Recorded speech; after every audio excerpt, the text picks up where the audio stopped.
Result में जयपुर के rhythm Kataria को 370वीं रैंक हासिल हुई है। खास बात यह है कि रिदम कटारिया फिलहाल असिस्टेंट कमांडेंट की पोस्ट पर हैं, लेकिन बचपन से ही जो सिविल सेवा में जाने का ख्वाब था, उन्होंने उसे असिस्टेंट कमांडेंट बनने के बाद भी नहीं छोड़ा। रिदम कटारिया से खास बात की हमारे संवाददाता अनिल सैन ने। तमाम जो दोस्त फ्रेंड जो हैं रिदम के, वो यहाँ पर बधाई देने के लिए पहुँचे हुए हैं। ये तस्वीरें हर कोई चाहेगा कि इसी तरह उनके घर में हो। ये जो दोस्त वगैरह हैं ये भी उसी तर्ज पर तैयारी कर रहे हैं। हम रिदम से फिलहाल बात करेंगे। रिदम, आपको बहुत बहुत शुभकामनाएं हो, आपने सबसे बड़ी एग्जाम को टॉप किया। Thank you so much. और ये सिर्फ मेरा एफर्ट नहीं है, सबका है, क्योंकि उसमें मदर भी हैं, दोस्त भी हैं और भी मेरे टीचर्स वगैरह, सबका एफर्ट की वजह से होता है।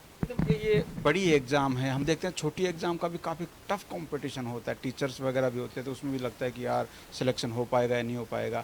आपके माइंड में क्या चल रहा था? क्या आपको लग रहा था कि मुझे ये तो एग्ज़ाम टफ है लेकिन इसको फाइट करना ही है, और तैयारी मेथड आपने क्या इसमें लिया? हाँ, बिल्कुल टफ़ है, क्योंकि पूल बड़ा है जो लोग देते हैं इस एग्ज़ाम को। अराउंड 15 लाख लोग देते हैं ये एग्ज़ाम, और सिलेक्शन 1000 लोगों का हो पाता है आखिर में जाके। तो ऑब्वियसली टफ़ तो है ही है, बट ये टफ़ होने के साथ साथ ये भी है कि अगर आप में प्रतिभा है तो वो आपको यूपीएससी रिवॉर्ड करेगी ही उसके लिए। तो वो चाहे प्री स्टेज पे हो, मेंस पे हो या इंटरव्यू पे हो, तीनों स्टेज पे आपको रिवॉर्ड करती है यूपीएससी मोस्ट डेफिनेटली। तो उसके लिए प्रॉब्लम नहीं है कि आप अगर प्रतिभाशाली हैं तो आपका होगा। चैलेंजिंग लगा आपको कि यार मैंने कहाँ यूपीएससी की चीज़ को ले लिया है, या चैलेंजिंग नहीं लगा? तो कुछ स्मूथ चीज़ें हुई हों, फ्रेंड की वजह से हुई, मदर की वजह से हुई, क्या कुछ खास लगा? चैलेंजिंग तो मोस्ट डेफिनेटली था, क्योंकि मेरा ये सेकेंड अटैम्प्ट था। तो फर्स्ट अटैम्प्ट में जब मैंने फेलियर देखा, मेरा प्री ही नहीं हुआ था क्लियर, तो फेलियर था एक बड़ा।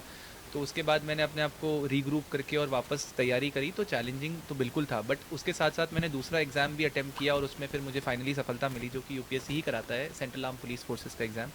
तो उसमें मुझे असिस्टेंट कमांडेंट की पोस्ट मिली बाद में जाके। बट सहायता बहुत लोगों की रही, जैसे मेरे दोस्त हैं आज, उनके साथ में रहा भी हॉस्टल में, उनके साथ ही तैयारी भी करी।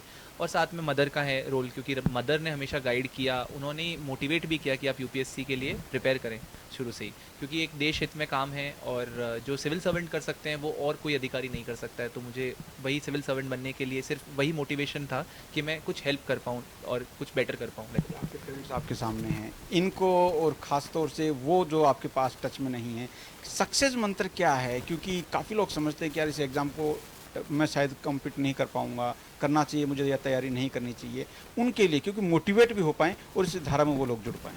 आई थिंक सक्सेस मंत्र देखिए, क्योंकि मतलब मेरे लिए जो वर्क किया वो सबके लिए वर्क शायद ना करें, बट आई थिंक उनको सबको पता ही है। बट वापस वो रिटरेट करने वाली बात है कि सेल्फ बिलीफ रखना कि आपका नहीं होगा तो और किसका होगा।